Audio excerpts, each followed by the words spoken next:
Nandamuri Balakrishna movies అంటే ఈ మధ్య కాలంలో చాలా పెద్ద హాట్ టాపిక్‌గా కనిపిస్తా ఉన్నాయి. ఎందుకు అంటే అతను ఎంచుకున్నటువంటి కథలు కావచ్చు, అతను ఎంచుకున్నటువంటి సినిమాలు కావచ్చు, అతను తీసుకున్నటువంటి డైరెక్టర్ల ఒపీనియన్స్ కూడా చాలా క్లియర్‌గా ఉంది. నిజానికి 'అఖండ 2' తర్వాత కాస్త గ్యాప్ తీసుకున్నాడు. ఆ గ్యాప్ ఫుల్‌ఫిల్ చేసేలాగా అతని ప్లానింగ్ మాత్రం నెక్స్ట్ లెవెల్‌లో ఉంది, ఉండబోతున్నట్టు మాత్రం చాలా స్పష్టంగా అర్థమవుతుంది మనకు. ముఖ్యంగా అతను ఎంచుకున్నటువంటి దర్శకుల పట్ల మాత్రం చాలా కేర్‌ఫుల్‌గా ఉన్నాడని మాత్రం చాలా క్లియర్‌గా తెలుస్తుంది. ఈ మధ్య కాలంలో అతను ఎంచుకున్నటువంటి కథలు కావచ్చు, దర్శకులు కావచ్చు చాలా క్లియర్‌గా అనౌన్స్ అవుతున్నటువంటి విధానం కూడా చాలా వరకు స్పష్టంగా బాలకృష్ణ మారాడు అనేది మాత్రం చాలా స్పష్టంగా అర్థమవుతుంది మనకి. ఎందుకంటే దర్శకుల జాబితా చాలా క్లియర్‌గా ఉంది, చాలా ఎక్కువగా కనిపిస్తుంది. ఆల్మోస్ట్ 10 మంది దర్శకులు బాలయ్యతో సినిమా చేయాలని చెప్పేసి వెయిట్ చేస్తున్నారంటే మాత్రం ఎంత బిగ్గెస్ట్ న్యూస్, బిగ్గెస్ట్ థింగ్ అనేది కూడా మనకు అర్థమవుతుంది. ఎందుకంటే బాలకృష్ణతో సినిమా అంటే మాత్రం 10 మంది దర్శకులు వెయిట్ చేస్తున్నారు అంటే చాలా బిగ్గెస్ట్ విషయం కదా ఇది. అలాంటి 10 మందిలో నుంచి కూడా ద బెస్ట్ డైరెక్టర్స్ని ఆయన ఎంచుకున్నటువంటి విధానం మాత్రం సింప్లీ సూపర్బ్ అనుకోవచ్చు. ప్రస్తుతం గోపీచంద్ మలినేని డైరెక్షన్లో రూపొందుతున్నటువంటి సినిమాది. దాంట్లో కాజల్ అగర్వాల్ హీరోయిన్గా నటిస్తుంది. ముందుగా అయితే నయనతార హీరోయిన్ నటిస్తుందని చెప్పినప్పుడు కూడా నయనతార తప్పుకుంది. కాజల్ అగర్వాల్ ఇందులో హీరోయిన్గా నటించబోతుంది మాత్రం తెలుస్తుంది మనకు. ప్రస్తుతం ఆ సినిమా షూటింగ్ నడుస్తుంది ఆ సినిమాకి సంబంధించి. ఆ తర్వాత ఇమీడియట్గా విజయ్ కనకమేడల డైరెక్షన్లో, అంటే నాంది ఫేమ్ విజయ్ కనకమేడల డైరెక్షన్లో లేకపోతే వివేకాత్రేయ డైరెక్షన్లో ఒక సినిమా ఉండబోతుందని చెప్పేసి చాలా వరకు వార్తలు వచ్చాయి మనకు. బట్ సడన్గా అనూహ్యంగా కొరటాల శివ లైన్లోకి వచ్చాడు.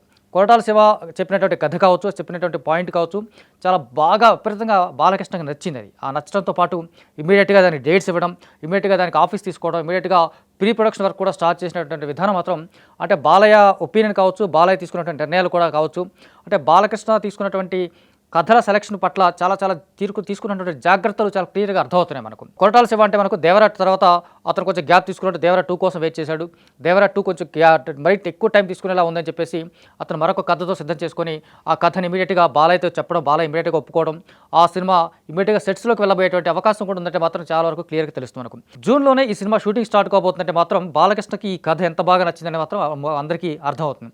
ముఖ్యంగా ఈ సినిమాలో అతను సీఎం పాత్రలో నటించబోతున్నాడని మాత్రం ప్రస్తుతానికి కొంత రూమర్స్గా మనం గాసిప్గా కనిపిస్తున్నాయి. ఒక పవర్ఫుల్ సీఎం క్యారెక్టర్లో అంటే పొలిటికల్ బ్యాక్గ్రౌండ్ ఉన్నటువంటి కథగా మాత్రం ఈ సినిమా ఉండబోతుంది మాత్రం తెలుస్తుంది. ఆ తర్వాత వివేకాత్రేయతో సినిమా ఉండబోతుంది మాత్రం చాలా స్పష్టంగా తెలుస్తుంది మనకు.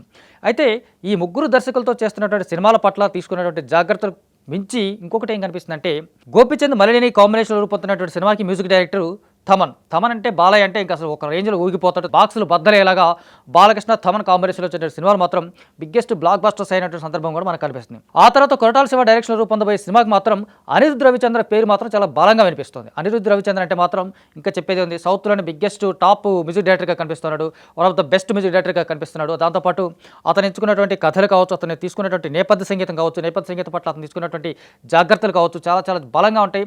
ముఖ్యంగా కథలో బలం ఉంటే మాత్రం అనిరుద్ధ్ నెక్స్ట్ లెవెల్కి వెళ్ళిపోతాడు. ఆ కథని ఇంకొక స్థాయిలో తీసుకెళ్ళబోతాడని మాత్రం ఇప్పటికే చాలా సినిమాలు ప్రూవ్ అయినాయి. దాంతో దేవరా సినిమాలో కూడా అతను ఇచ్చినటువంటి మ్యూజిక్ చాలా బిగ్గెస్ట్ అసెట్ అయింది, బిగ్గెస్ట్ ప్లస్ పాయింట్ అయింది ఆ సినిమాకి. దేవరా సినిమాకి అనిరుద్ధ్ ఇచ్చినటువంటి మ్యూజిక్ పట్ల కొరటాల శివ చాలా సాటిస్ఫైడ్గా ఉన్నాడు, చాలా హ్యాపీగా ఉన్నాడు. ఆ కారణంగానే మరొకసారి అనిరుద్ధిని మళ్ళీ తీసుకోవాలని చెప్పేసి ప్రయత్నం చేస్తున్నాడు. ఆ ప్రయత్నంలో భాగంగానే ప్రస్తుతం అనిరుద్ధ్ పేరు బలంగా వినిపిస్తుంది. అనిరుద్ధ్ బాలకృష్ణ అంటే మాత్రం చాలా రేరెస్ట్ కాంబినేషన్గా కనిపిస్తుంటుంది, చాలా వెరైటీగా కనిపిస్తుంటుంది, చాలా అట్రాక్టివ్గా కనిపిస్తుంటుంది. అంటే అనిరుద్ధ్ బాలయ్య అనే కాంబినేషన్కి ఊహించడానికి కూడా చాలా దూరంగా ఉంటే కాంబినేషన్ ఇది. అలాంటి కాంబినేషన్ సెట్ అవుతుంటే మాత్రం బిగ్గెస్ట్ బ్లాక్ బస్టర్ గ్యారెంటీ అనేలాగా కనిపిస్తుంది. దాని తర్వాత వివేకాత్రేయతో చేసే సినిమాకి జైక్స్ విజయ్ పేరు వినిపిస్తుంది. జైక్స్ విజయ్ అంటే మాత్రం మలయాళంలో బిగ్గెస్ట్ టాప్ మ్యూజిక్ డైరెక్టర్స్లో ఒకటిగా వెలుగుతున్నాడు. తెలుగులో కూడా టాక్సీ వాళ్ళ సినిమా కావచ్చు, చావు కబుర్ సెలగా కావచ్చు, ఇలాంటి సరిపోదా సినిమా కావచ్చు, ఇలా కొన్ని బిగ్గెస్ట్ అంటే బిగ్గెస్ట్ బ్లాక్ బస్టర్స్ కాకపోయినప్పుడు కూడా అతని మ్యూజిక్ చాలా బాగుంటుంది, కొత్త వెరైటీగా ఉంటుంది, చాలా కొత్తదనం ఉంటుంది. సంగీతంలో కూడా చాలా వరకు అందరికీ తెలిసిన విషయమే.